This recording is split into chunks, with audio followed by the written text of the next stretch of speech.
Nuclear weapons is not the least of our problems. For the last 2 years, the minute hand of the clock has been set to 3 minutes before the hour, being the closest it's ever been since the 1980s.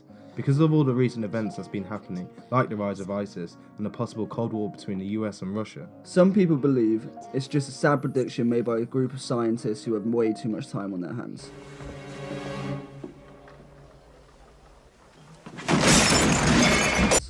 Although they have spoken out about this and have said, we are not predicting the future, rather we study the events that have already occurred and the existing trends. We track statistics while also looking at how much carbon dioxide is in the atmosphere, oceans and the rate of sea levels. All in all, these guys watch the most parts of the world so we don't have to, but at the end of the day, these people might actually save our lives. So yes, bye. Yes, why? So, who decides what time it is and how close it is to midnight then? So the Bulletin of Atomic Scientists, who are, I think, a load of crazy scientists probably, who have just made the Doomsday Clock, and they wanted to inform the public about natural threats and nukes and any climate change, anything to do with the outside world and the natural changes. They show you what's going to happen, and they're going to tell you what's going to happen. Fun. So basically, the symbol that represents the Doomsday Clock, that's like global catastrophe. That's like when shit's gonna go down. Yeah. Basically. So when you see the symbol of the Doomsday Clock, that's when things are gonna hit the fan. Basically, shit's gonna hit that fan.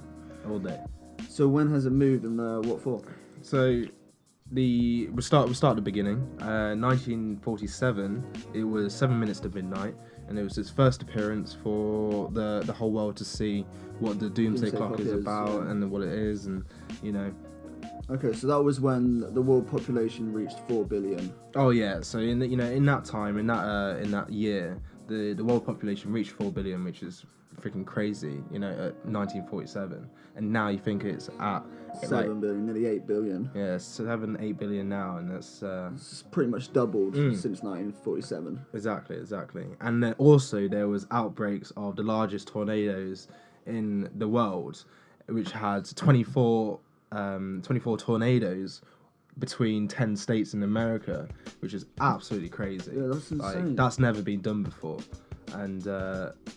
Oh yeah, it never happened. No, exactly. Since then, I think it was like 200 or something people died. Yeah, something like that, which is... And like 4,000 buildings or something got destroyed. Just destroyed everything. It's literally ridiculous. So it makes me wonder if nuclear weapons and testing made those natural disasters, which also could have caused the deaths of all those peoples and made hundreds and thousands of more people homeless because of that, which is crazy. Yeah, that is absolutely crazy. That's crazy.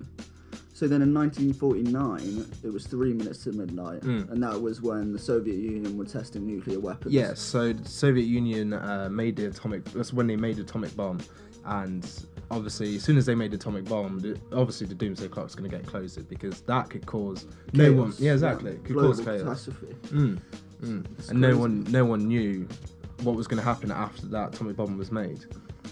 So then again in 1953, which was 2 minutes to midnight, and that was when the hydrogen bomb completely fucked up in the Pacific Ocean. Yeah, it literally decimated a whole island. Yeah, so they were Islet? Is that how you pronounce it? I think it's Islet, something like that. But they were testing a hydrogen bomb, and where they were testing it in the Pacific Ocean, it just literally demolished everything in its path, and it was uninhabitable, which is crazy. That's crazy. It's mad that they're allowed to do that. Yeah, man. You just pick a spot on the earth and, I'll just drop a bomb on it. Bomb that shit. Bomb the shit out of that. Yeah. No one can live there anymore. Screw that. Yeah. But also, on a good note, Peter Pan was released that year. It premiered in 1953. Peter Pan. Love Peter Pan. Love Peter Pan. Jesus Christ. That guy. Well, that kid. Yeah, that kid. In 1981, it was 4 minutes to midnight, and the Soviet Union invaded Afghan, when pretty much the US disbanded itself from the Olympic Games just to try and win a world war. Well, not a world war, but a nuclear arms war. Race. Yeah, the arms race and against them, you see, which is kind of sneaky in a way. but also very tactical. Yeah. In the sense that, you know, if you do pull out and while everyone's distracted, then you could get the advantage on them. Get the upper hand.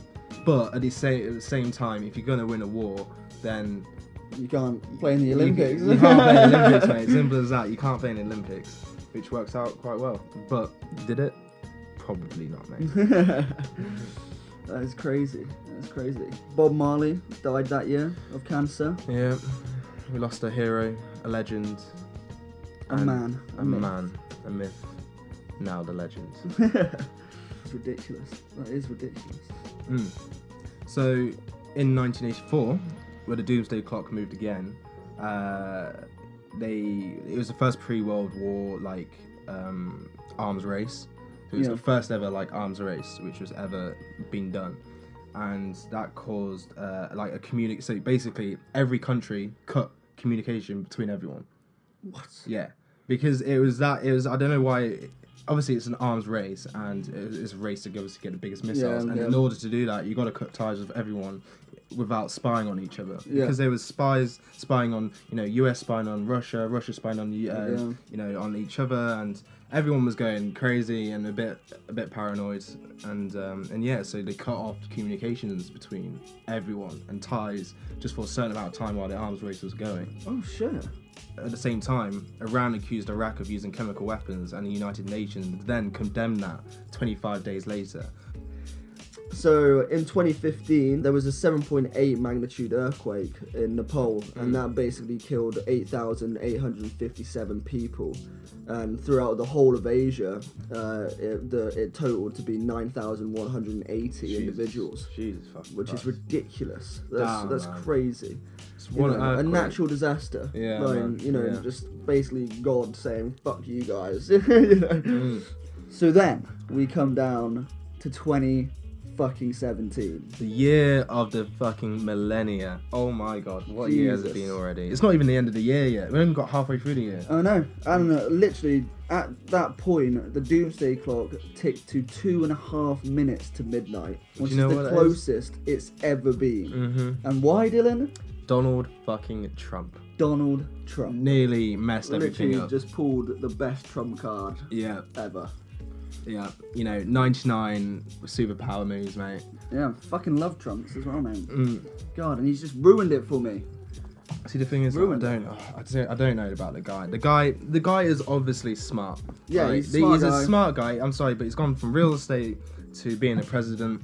In order to do that, I think you got to think that he did get a small loan as well, like a tiny little loan. Oh yeah, a tiny loan of a couple billion. Yeah, yeah. I think it was like $1 million, wasn't it, off his dad? It's probably something like that. Fuck me. Well, yeah, I got a small loan of $1 million. Here you go. And I made it into $1 billion. Yeah, I mean, if you had $1 million, I'm pretty sure you can make that into $1 billion pretty fucking easy. Yeah, true. You just real estate. Yeah, just exactly. Buy shit tons of real estate. Exactly. Which he basically did. And but the thing is with the whole nuclear being checked is you kind of know that the government don't really care about the civilians, because if nothing's checked, and let's just say one day bang, a nuke does go off from faulty error, then you don't care about the people around you. You don't care about your own country, because you're not keeping in check. Yeah, you should be thinking about these things. Exactly. If you're gonna have nuclear weapons, you should be thinking about the threats that they can cause at the end of the day. But there's also a theory about the Doomsday Clock, and it's a mad theory, put it like this. And so President Nixon at the time, with the National Security Advisor Henry Kissinger, believed that they could potentially taunt the enemy when the Middle Eastern and Vietnamese crisis was going on, to literally make the Soviet Union scared, to literally send nuclear weapons off. So to freak them out. Yeah, to freak them out. Scare them. Scare the bastards. Because what way to start a war without not starting a war yourself, but making the other side start the war first, is just It's just a bit mad. If you're a president, that's a bit of a crazy thing to do. Yeah, but there's also so much money in war, isn't there? Yeah, there's a huge amount of money. Huge amount of money in war. It funds so many things, and then you put money into war and then you get more out of it. Yeah. And that's quite ridiculous, to be honest. Yeah, definitely. You think sacrificing people's lives for your own gain. I think most of the government's money that goes put into new parks and new schools, technology, everything that's invested into making life develop and into the next generation. A lot of money comes from war. Yeah. Unfortunately, it does. Yeah, it does. And but so all in all, guys, Doomsday Clock is a thing. It's a serious thing if you want to make it a serious thing, but it's something that should be acknowledged in every single way and form. Yeah. We'll put the link in the description of where you can look at it. There's a live clock. It can tell you what's happening and how close it's to midnight. How close it is and what's going on now, and everything is live, so you can check it out, see for yourself. And yeah, let us know what you think. Well, guys, it's been an absolute pleasure as always. I've been Aaron Colburn. I've been Dylan Edwards. See you next time. On Variety is Key.